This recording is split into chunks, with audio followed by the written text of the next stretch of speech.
પછી બાપુ આ ભણતરની જરૂર છે 100%. ભણાયા વગર તો હાલે નહીં. પણ આ ભણતર વધ્યું ને પછી જ આશ્રમ બનાવવા પડ્યા. આ મા બાપને મૂકવાના આશ્રમ ભણતર વધ્યા પછી બનાવ્યા. આપણા ગરડાને ખાવા ધાને નહોતું, સારું મકાને નહોતું, પણ તોય મારા મા બાપને મૂકવા જાઉં, મા બાપ સામે ઉભા રહીને વાત ન કરાય. એમાં મૂકવા જવાની ક્યાં વાત? અત્યારે છોકરા કે તમને ન ખબર પડે, તમને ન ખબર પડે એમ જ કરે છે. નહોતી ખબર એટલે 100 વીઘા રાખી હતી. તું 10 વીઘાના ઉલાળિયા મીડ્યો કરવા, બધું ખબર છે. અરે માન બાપે બાપુ દુનિયામાં તમારા ને મારા માટે કોથળા જેવા શરીર કરી નાખ્યા. મારો દીકરો, મારી દીકરી, મારો દીકરો, મારી દીકરી, અને મોટા થયા પછી બાપુ મા બાપના કાળજા માથે પગ મૂકી અને હાલતા થઈ જાય. શું એ દીકરા દીકરી હોય કે ન હોય, શું ફેર પડે ભલા મને? અરે માન બાપ જેવા દુનિયામાં જીવતા જાગતા ભગવાન ક્યાંય છે નહીં. આંટો મારવો હોય તો મારી જોર. હું તો એક ખટારાનો ડ્રાઈવર હતો. ખટારાના ડ્રાઈવર ને આ બિહારે કોઈ?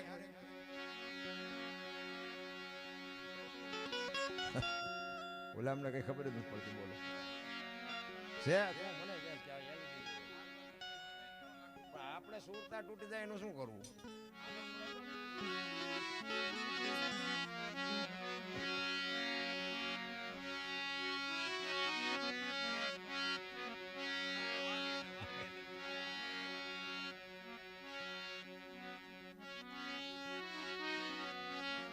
કહેવાનો મારો અર્થ એ છે કે તમને અને મને આ તમે આ ભાઈઓ આને થોડાક નજીક બેસી જાઓ એટલે મને મજા આવે.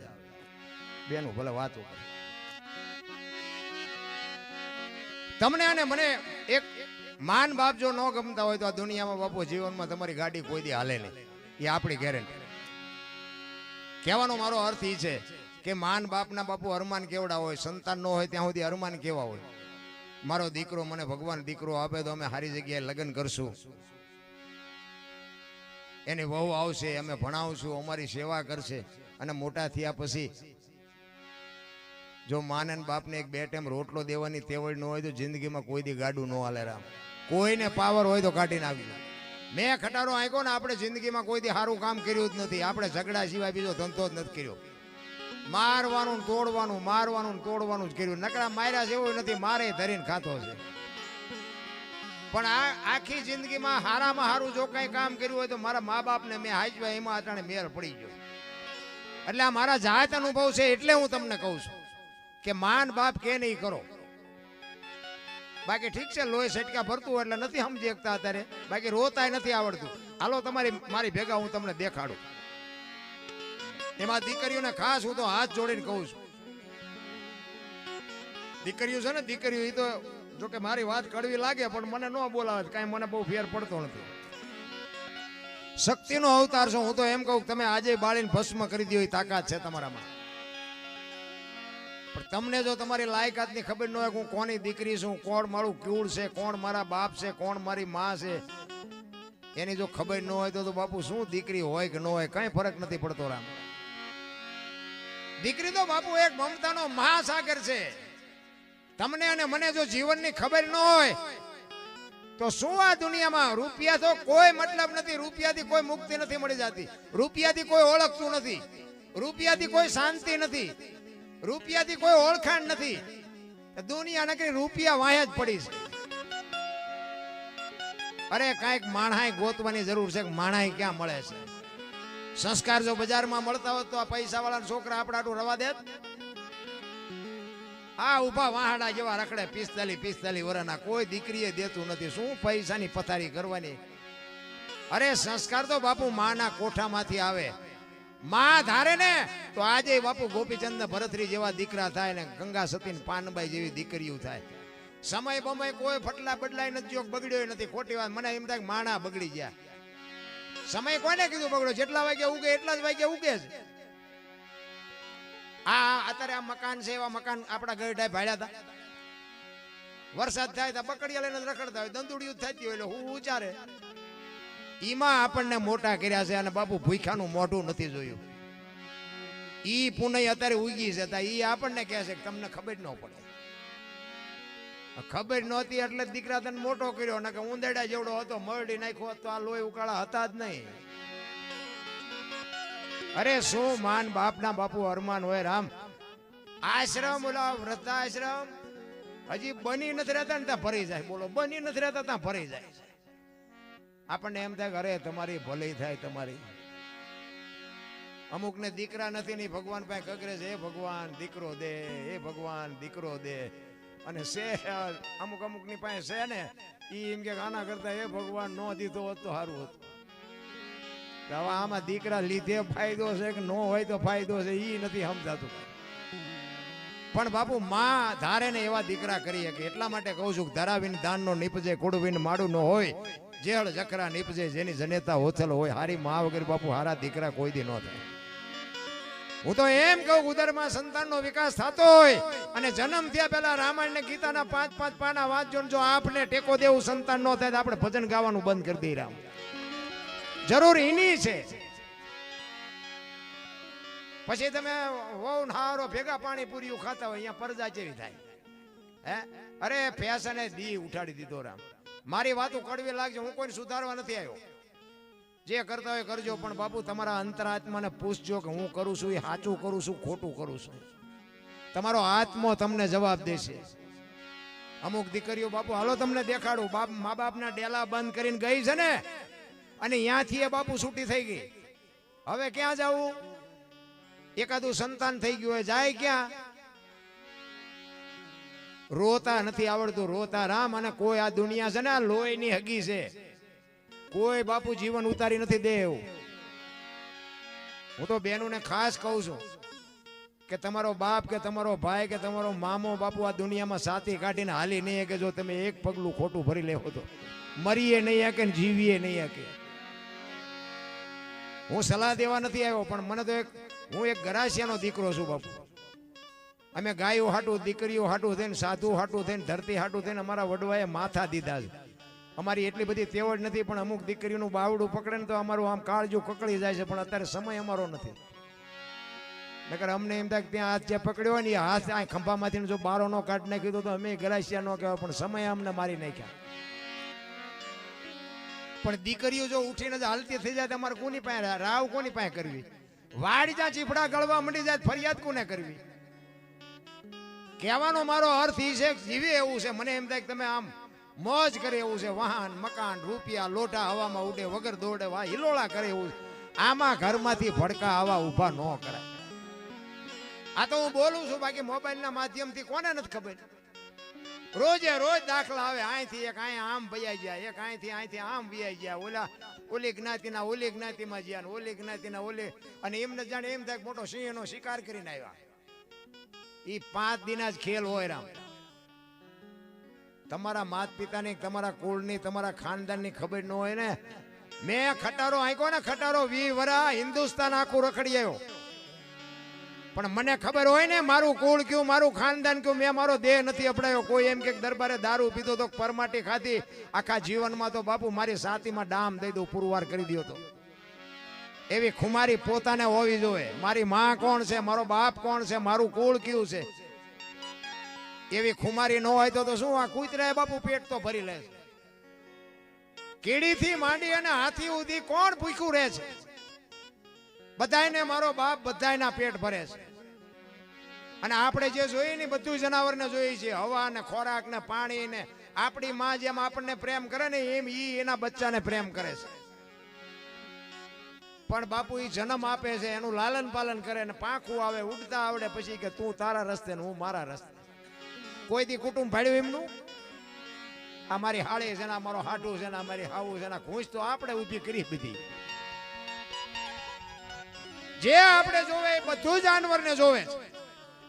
અને બધાયનું મારો નાથ ધ્યાન રાખે છે. એને કોઈ મકાન, કારખાના, ગાડીઓ, બંગલા કાંઈ છે નહીં. એક બપોરના ટાઈમે એક કૂતરું હોય ને બપોરના ટાઈમે રોટલો મળી જાય અને ઘસઘસાટ હોઈ જાય કે હાંજની વાત હાંજે આપણે જેને ખવડાવવું પડે છે ને.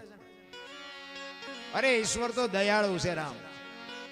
પણ તમને મને જરાક બુદ્ધિ આવી ને ત્યાં બાઈ ઉમડ્યા ચડાવવા. નકર આપણો જન્મ થાય ને, જન્મ થયા પહેલા માએ બધી તૈયારી કરી રાખી હોય. કોડિયાન ગોયાન ગોદડાન આન તેન બધું માને ખબર હોય કે મને ભગવાન દીકરો દીકરી આપશે. બધી તૈયારી માએ કરી રાખી હોય. અને 60-80 વર્ષ જીવો ને પછી મરી જવાની તૈયારી હોય ને તારે બધું તૈયાર જ હોય. લાકડા તૈયાર હોય ને ઉપાડનારા હોય ને ગોઠવનારા હોય ને દિવાળી મૂકનારા હોય ને ઘોંકા મારનારા હોય. એ પહેલી ને છેલ્લી બે તૈયારી છે તો એટલી નહીં કરી રાખી હોય. વચ્ચે થોડુંક મારી પાસે સટકા ફરતું હોય ને કે મેં કર્યું તમે કર્યું એટલે લેતા જાજો ને બીજા વાપરશે. અરે કઈ છે જ નહીં. આ જેટલી સંપત્તિ છે ને એના આપણે ચોકીદાર છીએ, માલિક નથી. અને માલિક હોય ને તો ભેગું આવે. જેમ એક કારખાનામાં ચોકીદાર હોય ને એ ગઢો થાય ને પછી રિટાયર થાય પછી બીજો આવે. એ ગઢો થાય ને પછી રિટાયર થાય બીજો આવે. એમાં આપણી સંપત્તિમાં આપણા બાપા ગઢ હતા પછી છોકરા આવે, પછી એ ગઢ હતા પછી એના છોકરા આવે. આ બધા ચોકીદાર છે, આ બધા નોકરીઓ છે, માલિક નથી. ઘણા એને કહેતા મારી પાસે 10 ગાડીઓ છે, 50 ગાડીઓ છે, જીસીબી છે. જાવ તો લેતા જજો ને કઈ બીજા ફેરવશે.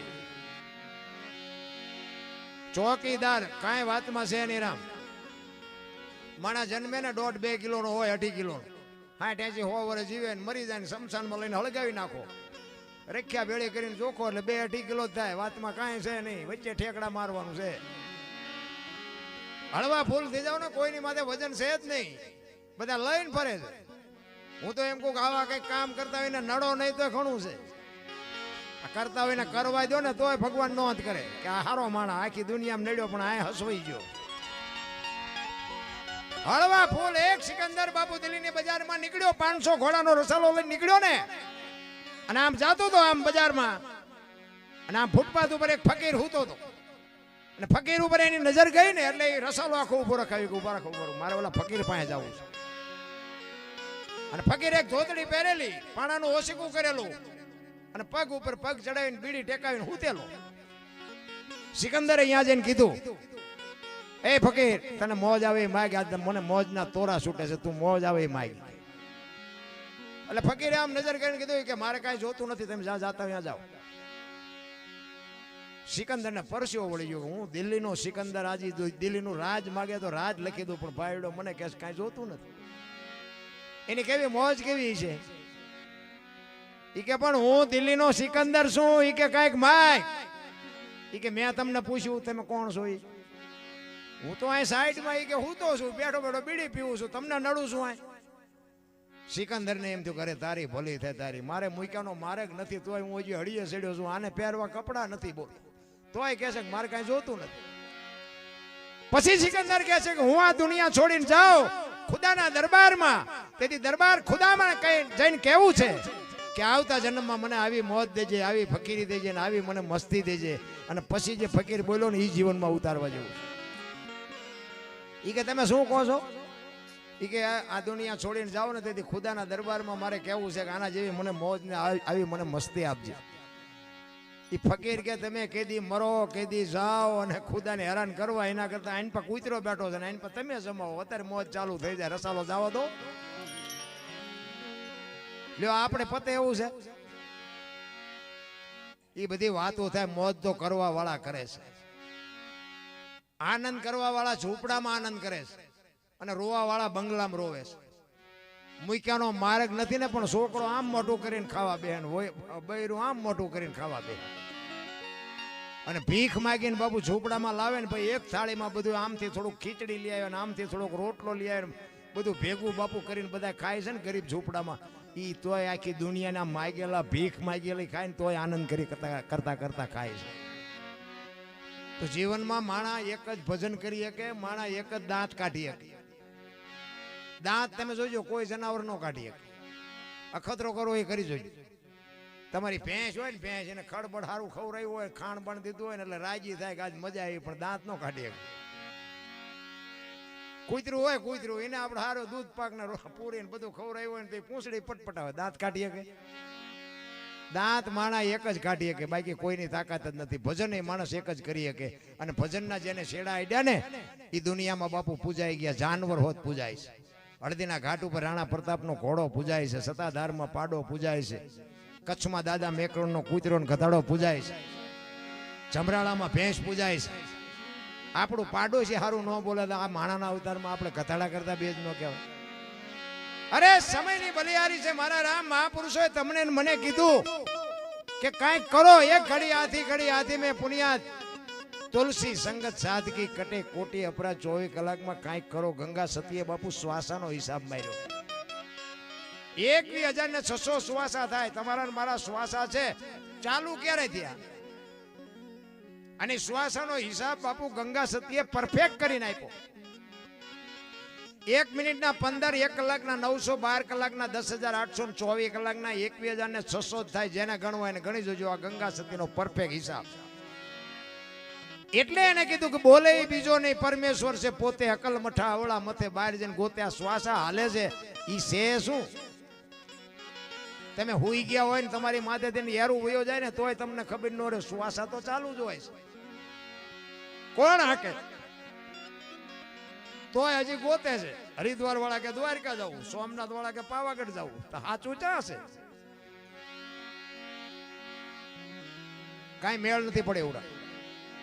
કે હું તો એક જ વાત કરું કે એક રોડ ઉપર કોઈ જુવાન દીકરી હાલી જતી હોય, કોઈક લુકો લફંગો માણા એનું બાવડું પકડે અને દીકરી રાયડું પાડે, અને ખેતરમાં કોઈ ખેડૂત નાકા વાળતો હોય, પાણી વાળતો હોય, એ રાયડું સાંભળે જાય, પાવડો લઈને આવે ને 2 પાવડા નાખીને દીકરીને છોડાવે. નથી લાગતું રામાપીર પોતે આવ્યા એવું નથી લાગતું? પણ આપણે તો કે ઘોડો હોય, હાથમાં ભાલું હોય, લીલા લુગડા હોય, એવો આવવાનું નથી, આપણો મેળ પડવાનો નથી. ઈશ્વર વિનાની બાપુ જગ્યા ક્યાં છે? મને કોક દેખાડો. તલ મૂકે એટલી જગ્યા નથી. ઈશ્વર નથી એવું તમે માનતા નહીં. ભલે ન માનતા હોય, ન માનતા, આપણે કઈ મનાવવા નથી આવ્યા, પણ ઈશ્વર વિનાની બાપુ તલ મૂકે એટલી જગ્યા નથી. અને જો એટલી જગ્યા બાકી હોય ને તો એનો વિનાશ થઈ જાય બાપુ. ઈશ્વરની ગતિ સિવાય કઈ હાલી ન શકે. સનાતન ધર્મની બાપુ રૂપરેખા જ છે. એમાં આપણે બધા અત્યારે વાળા એટલા બધા કરીને મૂક્યા છે ને, કોઈ કઈ સાચું સમજીએ ન કે સાચું કઈ કરીએ ન કે, પણ તમને તમારા આત્માને તમે પૂછો, તમને બધું નક્કી થઈ જાય. મુદ્દો ઈ એક પાસે જાવ તો બીજું સમજાવે, બીજા પાસે જાવ તો એ પાછું કઈક બીજું જ સમજાવે, ત્રીજા પાસે જાવ તો એ બેયનું ખોટું, ત્રીજું જ નીકળે પાછું. સત્ય શું? માણસને જો ઉપયોગ ન થતો હોય, માણસ દાડવાનું કામ કરે છે. લ્યો અત્યારે આપણે મોબાઈલ ખોલો ને તો આપણા ટાંટિયા તાણતા હોય. લ્યો શું કરવું? એટલે બાપુ રામદેવજી બાપાએ ભજન જ્યાં જશે ને ત્યાં બાપુ વાતું પડી છે. એમને ભજન થાય નહીં કોઈ. મહાપુરુષોએ અનુભવ કરીને ક્યાં શું પડ્યું એનું પરફેક્ટ કરીને આપણને આપ્યું છે. રામદેવજી બાપા જયારે સોધામ ગયા ને, એમના માસીના દીકરા ભાઈ હરભુજી, અને એમને કીધેલું કે હું તમને મળ્યા સિવાય જઈશ નહીં. અને સમય સંજોગ અનુસાર 2 જણા મળી ન શક્યા, અને રામદેવજી બાપાને જવાનો સમય થઈ ગયો. અને એમને એમના કુટુંબને ભેળું કરીને કીધું કે હવે મારો સમય થઈ ગયો, પણ મારે તમને એક વાત કરવી છે કે મારી સમાધિ લેવાઈ ગયા પછી બ્રહ્મા વિષ્ણુ મહેશ આવીને કદાચ કોઈ કહે ને તો મારી સમાધિ ખોલતા નહીં, અને આ ત્રીજી પેઢીએ પીર થશે. આવું રામદેવજી બાપાએ પોતાના કુટુંબને બધાને ભેગા કરીને વાત કરી. કારણ કે એમને ખબર હતી કે મારે હરભુજીને મળવું પડશે, અને મળ્યા પછી આ લોકોને શંકા જાગશે. એટલે અગાઉ ચેતવી દઉં, આ કોઈથી દુકાળ નહીં પડે, અને ત્રીજી પેઢીએ તમારામાં પીર થશે. ગમે કોઈ વાત કરે તમે સમાધિને ખોદતા નહીં. અને એ બધું કાર્ય પૂરું થયું. ના વાત ઉડતી હરભુજીના કાને પડી. એટલે હરભુજી માનતા નથી. એ કઈ ખોટી વાત એ બને જ નહીં, કારણ કે એ તો વચનનો પાકો માણસ, એ મને મળ્યા સિવાયનો જાય જ નહીં. એ કે પણ અમે ન્યા જ હતા, કે વાત બધી બરોબર, પણ હું યાર રણુજા જાઉં અને પાકું કરું પછી હા ત્યાં સુધી ખોટી વાત. અને ત્યાંથી બાપુ હરભુજી નીકળ્યા ઘોડા ઉપરથી, અને અહીંયા આવ્યા. રણુજાના સીમાડે રામદેવજી બાપા બેઠા હતા અને ઘોડા ચરતા હતા. અહીંયા હરભુજી આ વાણી કરેલી, હરભુજીને હૈયે હરખ અપાર ઘોડલા ચરંતા દીઠ્યા રામા પીરના. ઈ હરભુજી અહીંયા આવી અને ઘોડેથી ઉતરીને 2 ભાઈ ભેટા. અને હરભુજી કહે છે મેં તો આવી વાત સાંભળી હતી. એટલે રામદેવજી બાપે વાતનો ગોળો ટોળો કરી નાખ્યો. ભાઈ આ તો દુનિયા છે, ગમે એ વાત કરે. બે આપણે કહુંબો નથી પીતો ઘણા ટાઈમથી. કહુંબો બનાવી, ઓલી વાત મગજમાંથી કાઢી નાખી અને કહુંબો બનાવીને 2 પીધો. પછી સમાધિમાં મૂકેલી વસ્તુ, રતન કટોરો, અમલની ડાબલી, વીર ગેડીઓ ને પામરી, આ 4 વસ્તુ સમાધિમાં મૂકેલી હરભુજીને આપીને હરભુજીને કીધું કે તમે ગામમાં જાઓ. એ ગામમાં આવ્યા. 100 ગ્રસ ડાયરો બાપુ બેઠો હતો. અને બજાર વચ્ચે ઘોડા ઉપર બેન હરભુજી આવતા હતા. બધા ડાયરો વિચાર કરે ભાઈ જો ભાઈ વી ગયો ઘોડા ઉપર બેન આવે અને શરમ નહીં આવતી હોય. અહીંયા આવીને કે હું બેઠા છો બધા, એ કે રામદેવજી બાપા વી ગયા 3 દી થયા ભલા મને. ઓલા કે પણ રામદેવજી બાપા મને અટાણે સીમાડે મળ્યા, એ કે આખું ગામ ખોટું ને તું હાચો. અને પછી આ વસ્તુ બતાવી કે પણ આ મને અત્યારે રામદેવજી બાપાએ આ બધું મને અત્યારે તો આપ્યું. અને આમને શંકા જાગી, એ કે રામદેવજી બાપાને હાલો સમાધિ ખોદીને જોવું છે. આપણા જ નથી, આપણને સમજી ગયા, આખી દુનિયા સમજી કે આપણા જ આપણું લોહી પીવે છે. ત્યાં જઈ અને સમાધિ ખોદવાની તૈયારી કરી. આકાશવાણી થઈ એ કે મેં તમને હું કીધું તું, મેં તમને ના નહોતી પાડી. એ કે હવે હું જઉં છું સૌરાષ્ટ્રમાં, પેલું પીરાણું આપણું ગેબીનાથ ને પાળિયાદ. રામદેવજી બાપાનો અહીંયા જન્મ ભૂમિકા છે, બાકી નકરી રેતી ઉડે કઈ છે નહીં. જવા જેવું ખરું એકાદી વખત, જાતા હોય જાજો, ના નથી પાડતો. પણ રામદેવજી બાપા આવી આવ્યા. અને પછી હરભુજીને ખબર પડી કે હારું આ તો ખરેખર મને મળવા માટે આવ્યા હતા. પછી હરભુજી બાપુ બહુ રોયા. અરે મારા બાપ, એ કે તને મળવા માટે હવે મારે શું કરવું. એ કે આકાશવાણીથી કીધું કે હવે હું નહીં મળું, પણ મારી જોત ઉપર ભરોસો રાખજો. ચોખા ઘીની જોત, ગુગળનો ધૂપ અને હુખડીની પ્રસાદી, બીજું કઈ ઊંડું ઉતરતા નહીં. અને મારા નામના 5 ગાણા ગૌરવજો, કોઈ પણ સ્વરૂપે હાજરી આપીશ. તમને ભરોસો હોય કે ન હોય, અમને ભરોસો છે કે અહીં ક્યાંક બેઠો હોય. ઈ રામદેવજી બાપાનો પ્રમાણ આખા ગામમાં બાપુ સોપો પડી. હરભુજીને એમ થયું કે હા હા હું મળી, મને મળ્યા અને હું પગ નો ચાલી ગયો, હું એને મળી નો હોય. મને મળવા માટે જ બાપુ આવ્યા. મર્યા પછી બાપુ જો પ્રમાણ આપતા હોય અને આજે તમારા મારા અડધી રાતે કામ કરતા હોય, શું બાપુ એની શક્તિ હોઈ શકે? અખિલ બ્રહ્માંડનો માલિક કૃષ્ણ પરમાત્મા પોતે. પણ કર્મની ગતિ હજી કોઈ સમજી નથી. મને નથી ટપા પડતા હો, તમને પડતા હોય તો વાંધો નહીં. કારણ કે કર્મની ગતિ બધા કહે કે ભાઈ સારું કરો તો સારું ફળ મળે, ખરાબ કરો તો ખરાબ મળે. આ ભક્તિ કરે એ દુખી છે, દુનિયાના રોલ કરે એ સુખી છે. બધી બધાને દેખાય છે. આખા દુનિયાના બૂસ મારતા હોય તો તમે જુઓ તો 50 લાખની ગાડી લઈને નીકળે. તો આપણે મેળાય નથી પડતો. ભગવાનનું ભજન કરી દો એટલે કર્મમાં મને ટપા નથી પડતા. સીતાજી બાપુ મિથિલા નરેશની દીકરી, રામચંદ્ર પરમાત્માનું અડધું અંગ જેને કહેવાય, અયોધ્યાના મહારાણી. બાપના ઘરે હતા ને ત્યાં સુધી એક દી દુઃખનો ન હોઈ ગયો. અને અયોધ્યાના મહારાણી બન્યા પછી આ દુનિયા છોડીને ગયા ને ત્યાં સુધી એક દી સુખનો ન હોઈ ગયો. તેનું કર્મ શું હોય છે? દ્રૌપદીના ચીર લૂંટાતા ત્યાં કોણ નતું? આખી દુનિયાને ખબર છે. કાળના જડબા ઝાલીને ઉભા રાખે એવા પાંડવો હતા. એકેય અધર મોઢું ન કરી કે દીકરીનો ગુનો શું? રામ જેવા રામને બાપુ 14 વર્ષ વનમાં જવું પડે. આપણે ગામમાં રામજી મંદિરમાં કરોડો રૂપિયા નાખી. એટલે હું માનું છું, તમે ન માનતા એવી કઈ મારી વાત નથી. હું તો ખાલી આ કર્મની વાત કરું છું. અખિલ બ્રહ્માંડના માલિક કૃષ્ણ પરમાત્મા આખા વિશ્વને જેને બનાવ્યો હોય, તમારું અને મારું જેને સર્જન કર્યું હોય, એને ખબર ન હોય કે આ બેસ તો ભીલ મને બાણ મારશે. કૃષ્ણને ખબર ન હોય ભીલના બાણથી વિંધાવું પડ્યું હતું. એનું શું કર્મ હશે? થઈ થાવીને થાશે એવો ત્રિકાળ જ્ઞાની મહાપુરુષ ગંગાનો પુત્ર ભીષ્મ છેલ્લે બાણની પથારીમાં હોવું પડ્યું. એનું શું કર્મ? મને આમાં ટપા નથી પડતા. કર્મે લખ્યા કીર્તાર કોઈ દી સઠી ના સુકે નહીં, પછી હુનર કરો હજાર આખરે આડા ફરે, એવું મહાપુરુષો કહે છે. ને આપણે માનવું પડે, ન માનવું પડે એવી વાત નથી. પણ મને એમ થાય કે આમને જો આટલું બધું ભોગવવું પડ્યું હોય તો આપણે એના અગરબત્તી દીવો કરવી હતી, આપણું કામ કેટલું કરી દે. કરે તો ખરો, ખોટું નથી કહેતો હું, પણ મને ક્યારેક ક્યારેક એમ આમાં એમ થાય કે હારું આ ઈ હલવાના હતા. એટલે ભક્તિ તો કરું જ છું. મારે રામદેવજી બાપાની જ કૃપા છે. મને આ દુનિયા ઓળખે છે ને રામદેવજી બાપાનો જ પ્રતાપ છે. અને આ ભક્તિ બાપુ છે ને ચારે બાજુથી વંટોળિયા ચડે ને પછી જ હુજે. કોઈ ધણી ન થાય ને પછી જ બાપુ આ હુજે, ત્યાં સુધી ન હુજે. કારણ કે પેલા ધોકા ફેરવા, ઝઘડા કર્યા, બાયજા અને થોડાક છૂટા હતા. એટલે ત્યાં સુધી બધા પડખેમાં રૂખડિયા ઘણા હતા. અને પછી બધું ખૂટવા માંડ્યું, બધા ખહવા માંડ્યા. પછી મેં કીધું મારું બેટું હવે કઈ મેળ પડે એવું નથી. પછી તો કોઈ નો અડધી ચાય ન પાય ને. પછી મેં કીધું હવે શું કરું? અને લાંબો હાથ ક્યાંય કરેલો નહીં એટલે એ પાછું મેળ ન પડે. અને માલપા ગલુડિયા બોલે ભાઈ. થોડાક દી તો પછી બટા ઝટી મંડી બોલવા. અને આ પહેરેલા હગા ન થાય ને તેથી બાપુ ભજન હુજે, બાકી ભજન ન હુજે.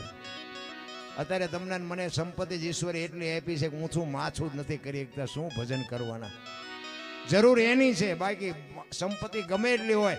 હું એવું નથી કહેતો પૈસા આડું હું જવા મારું, પણ એમાંથી મહાપુરુષો કહે છે કંઈક સમય કાઢીને કંઈક કરો. એ પૈસા તો ભલે સંપત્તિ જે છે ને એ બરોબર છે, કરવી પડે, પણ ભેગું તો ભજન જ આવે, એના સિવાય કાંઈ ન આવે.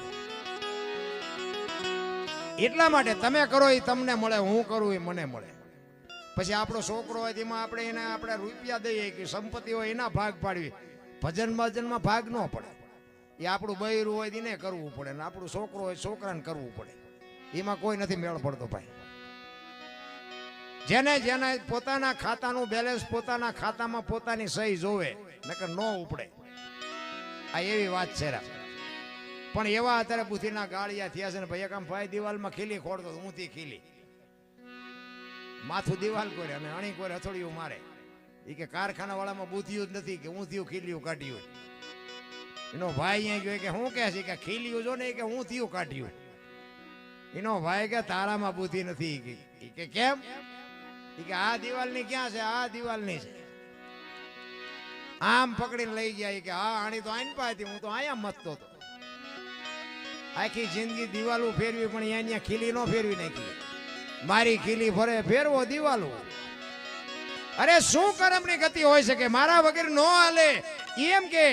એટલે ગંગા સતીએ એટલે કીધું હું અને મારું એ મનનું કારણ છે. આ મનનું કારણ બાપુ હું અને મારું, જો આ બે વાત મટી જાય ને તો કાંઈ છે જ નહીં. આ જાનવરોને બાપુ કેટલો વિશ્વાસ છે. એક આપણી શેરીનું કૂતરું હોય તો બાપુ એને ખબર હોય કે હમણાં આવડા રોંઠો કરવા બેસે ને આપણને દેવાના છે, ચા જવાના. એ વિશ્વાસ લઈને બેઠો છે ને મારા નાથ તમને ઉગાડે કે ભાઈ ઓલા નાખ, અને નાખવું જ પડે બાપુ. કોઈ એકાબીજાના દ્વારા જ બાપુ બધા જીવે છે. ઈશ્વરની ગતિ છે.